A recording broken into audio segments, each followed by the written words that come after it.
और sir Dubai के बारे में थोड़ी बात करते हैं। दुबई रहने वाइज कैसा है, इंडिया के कंपैरिजन में कैसा है? बहुत ग्लैमरस लगता है, ऐसा लगता है वहाँ जितना भी ले जाओ पैसा वहाँ आपको गरीब ही फील करवाएगा दुबई, तो ऐसा है? जी देखिए, ऐसा है कि दुबई की अगर 10 बातें करोगे तो 5-6 अच्छी है तो 4 बुरी भी है, ठीक है। अब रही बात पैसों की और ग्लैमर की, तो देखो दुबई में आपकी बात सही है, अगर आपके पास 100 करोड़ है तो भी आप गरीब हो, 1000 करोड़ है तो भी गरीब हो, और अगर दिल से खुश हो तो आप 1 लाख रुपए में भी अमीर हो।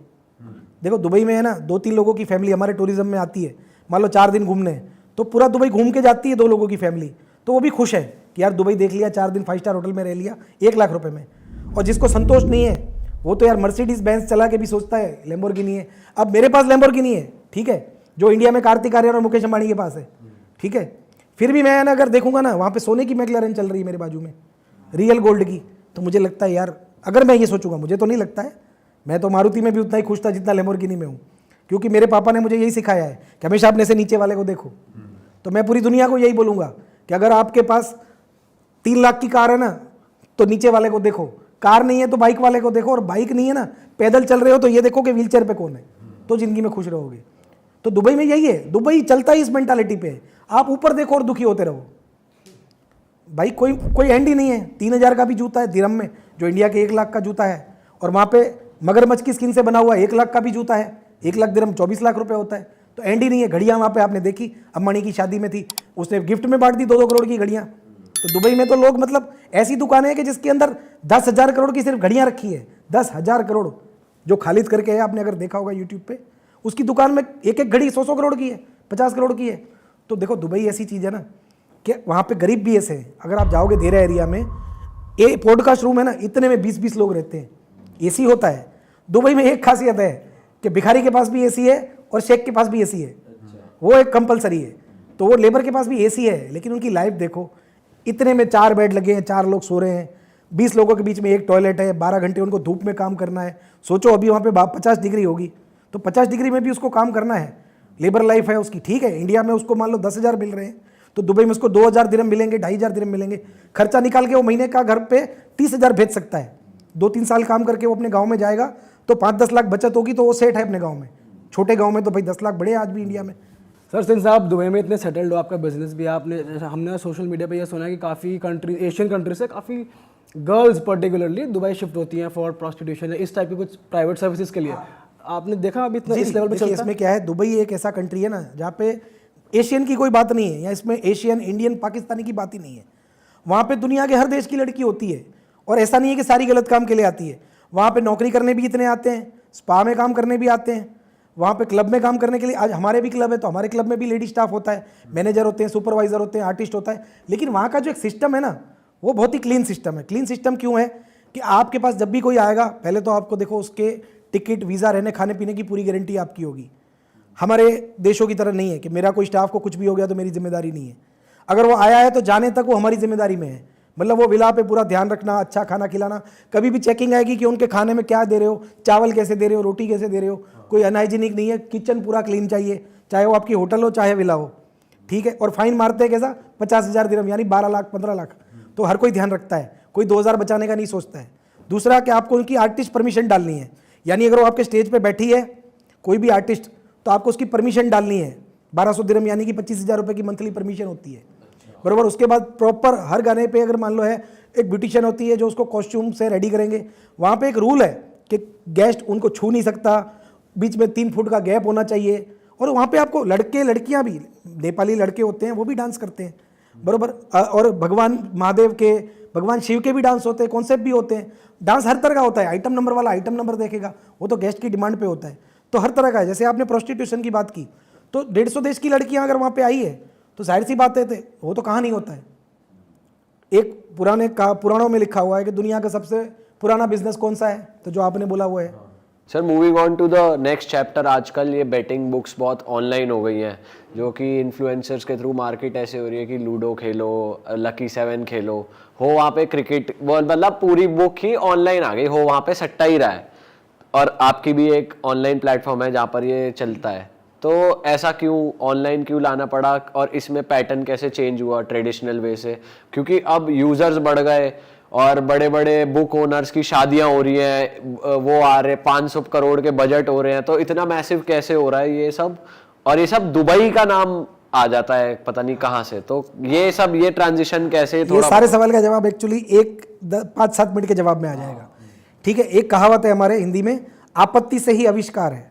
मतलब इंसान की जात पे जब आपत्ति आती है ना, तो वो कोई ना कोई आविष्कार करता है। ठीक है, ठीक है, तो आपत्ति क्या होती है कि जैसे मैं टिप दे रहा था, अब मेरे पीछे बहुत से लोग टिप देना चालू हो गए 2012-13 तक, तो 16 तक तो सब स्मूथ चल रहा था, टॉप 10 टिपर चल रहे थे इंडिया में, कोई ज़्यादा कमा रहा था, कोई कम कमा रहा था। तब तक इंडिया में ऑनलाइन बेटिंग नहीं थी, ना ही फैंटासी थी। ठीक है, कुछ नहीं था। रमी की ऐप चल रही थी, कुछ रमी सर्कल और रमी वमी, कुछ पोकर के चल रहे होंगे, या लूडो फूडो भी शायद कोविड में ही ज़्यादा चलना चालू हुआ, लोग घर बैठे थे तो लूडो फूडो चालू हो गया। ठीक है, तो बात आती है नोटबंदी की। अब वहाँ तक सब ठीक है, अब हम फीस कैसे ले रहे हैं? ठीक है, अगर मुझे किसी से फीस लेनी है तो मुझे मान लो बैंक में भेज रहा है या कैश भेज रहा है आंगड़िया में, जो हमारे इंडिया में एक सिटी से दूसरे सिटी गवर्नमेंट ने लीगल करके रखा है, आप किसी को 10-20 हज़ार रिश्तेदार को भेज सकते हो। वैसे मेरी टिप की फीस आ रही थी, तो मेरा घर चल रहा था, मेरा सब चल रहा था। अब 2016 को मोदी जी ने आके बोला कि भाई नोटबंदी की वजह से आज से ये नोट बंद हो गए। तो मेरी एक आदमी की टीम थी तब, मैं और मेरा एक हेल्पर था, हम दोनों मिलकर ही सारा काम करते थे। रिसर्च मैं करता था, टिप मेरी, लेन देन का काम वो सब, बैंकिंग वैंकिंग छोटा मोटा। तो मैंने उसको बोला कि दुकान अपनी बंद हो गई। 8 बजे उन्होंने बोला, मैंने 8:30 को इसको बता दिया। बोले हमें क्या फ़र्क पड़ेगा? मैं बोला अच्छा एक बात बता, नोट बंद हो गई, सब कुछ बैंक में है, रोज़ के 2000 से ज़्यादा या हफ्ते के 2000 से ज़्यादा तुम निकाल नहीं सकते। तू बंदा बुकी के पास खेलेगा, जीतेगा तो बुकी कैश कहाँ से लाएगा? बंदा हार गया तो बंदा कैश कहाँ से लाएगा? बोले हाँ वो बात तो सही है। जो बात मैं आधे घंटे में समझा, उसको समझने में 2 घंटे लगे, और पूरी दुनिया को और मेरी इंडस्ट्री को समझने में 2 महीने लगे। सब ने ये सोचा कि अरे कुछ नहीं है, पुरानी नोटों में ले लेंगे, पुरानी में दे देंगे। ट्राई भी की सबने, बट एट द एंड वो नोटें डालनी किधर है? बैंक में। वो तो आप वाइट के बिना डाल नहीं सकते, निकाल नहीं सकते। तो सबके दिमाग में ये, और अपना तो देखो सीधा सा काम है कि जब आ गए तो पता चला कि टिप से काम करना है। अब इनकम तो चाहिए, क्योंकि हम तो कैसे थे, रोज़ कमाओ रोज़ खाओ, पैसे बचाने में बिलीव करते नहीं थे। तो करें क्या? तो बोला चलो दुबई घूमने चलते हैं। तो दुबई घूमने निकल गए। फिर मैंने वहाँ से उसको बोला दूसरे दिन, बोला देखो भाई अब तो एक ही चीज़ है कि ग्राहक खेलेगा तो टिप लेगा, बराबर? ग्राहक खेलेगा तो टिप लेगा, नहीं तो टिप ही क्यों लेगा? बीमारी नहीं पड़ेगा तो दवाई क्यों लेगा? तो बोला कि करना क्या चाहिए? तो भाई 2-3 लोगों ने बोला कि भैया देखो हम ये आईडी चलाते हैं। उस टाइम पे छोटी मोटी लोग चलाते थे क्रेडिट पे। क्रेडिट यानी जो मैंने आपको ऑफलाइन बुकिंग बताया, वो क्या करते थे, फ़ोन पे भी लिखते थे, साथ में कोई ग्राहक बोलता था कि हमें आईडी दे दो, तो उसको जुबान पे देते थे एडवांस लिए बिना, कि भाई तेरी गारंटी 1 लाख की है ना, ले 1 लाख की आईडी ले जा, ताकि कोई मैच में मैं नहीं बैठा हूँ, मैं बीमार हूँ, तो तू खेल सके। और तब इतना कचरा नहीं था, ना कसिनो था अंदर, ना कोई ऐसी गेमें थी, ना कोई ज़्यादा फैंसी आती, बस मैच आती थी 2-4 फैंसी, 6 और 10 और 15 और, इतना ही कचरा आता था अंदर। और गिनी चुनी इंडिया में 1-2 आईडी चलती थी जो बाहर से आती थी, वो भी दुबई की थी, इंडिया की नहीं थी। इंडिया की 1 आध बनी थी, लेकिन वो फालतू थी। तो उस आदमी ने मुझे क्या बोला कि भाई, मेरे मतलब खास दोस्त था, कि देख तेरी ब्रांड है, तेरा नाम है, आंख बंद करके पूरे इंडिया के लोग तेरे पे भरोसा करते हैं कि भाई अमित भाई आपने बोल दिया तो पैसे आ जाएंगे, जैसे आज करते हैं। तो बोले आप खाली एज ए ब्रांड एम्बेसडर लिया मुझे एक तरह से, कि CBTF नाम से हम बुक लॉन्च करते हैं, कि अमित भाई की बुक है, आप बोल दो कि यहाँ खेलो, पैसे की जिम्मेदारी मेरी। बोला भाई मुझे क्या फ़ायदा? तो बोले भाई आपके ग्राहकों में आप हिस्सा रख लो। बोला वो मैं रख नहीं सकता, क्योंकि मेरा ग्राहक हारेगा तो इसका मतलब मेरी टिप फेल हो रही है, और मैं तो जानता हूँ कि मेरी 10 में से 9 पास हो गई। बोला भाई तू हारे के जीते मुझे क्या देगा? तो उसने मुझे बोला कि भाई मैं डिपॉजिट पे आपको 2% 3% दे दूंगा। मतलब आपके ग्राहक अगर रोज के 1 लाख रुपए डाल रहे हैं तो मैं 3000 रुपये दे दूंगा। अब मैं वो 3000 के लिए धंधा नहीं करवा रहा था उसको, मेरा पर्पस क्या था कि यार जो मेरी टिप ले रहे हैं 300-400 लोग, या जो वो फॉलो कर रहे हैं, उनको खेलने के लिए प्लेटफॉर्म मिल जाए जिसमें वो बैंक से दे रहे हैं, बैंक से ले रहे हैं, और वो बैंक से ले रहा है, बैंक से दे रहा है। ठीक है, अब वो उसका मैटर है कि उस टाइम पे उसने लीगल गिना, इलीगल गिना, क्या गिना, उसने किस अकाउंट में लिया, वो मेरी मैटर नहीं है। मैं एज अ ब्रांड एम्बेसडर उसकी ब्रांडिंग कर रहा हूँ। ठीक है, तो मैंने वो चीज़ करके उसका काम कर दिया, और मेरी जुबान पे 30, 40, 50, 100 लोग खेलना चालू हो गए। तो इस तरह से इंडिया की पहली बुक पैदा हुई। ठीक है, जो पहली गेमिंग कंपनी उस टाइम पे पैदा हुई, वो दुबई में हुई थी। मतलब इंडिया से हम निकले, दुबई में रास्ते में फ्लाइट में 2 दिन में हुई पैदा, और 30, 40, 50 लोगों ने खेलना चालू किया।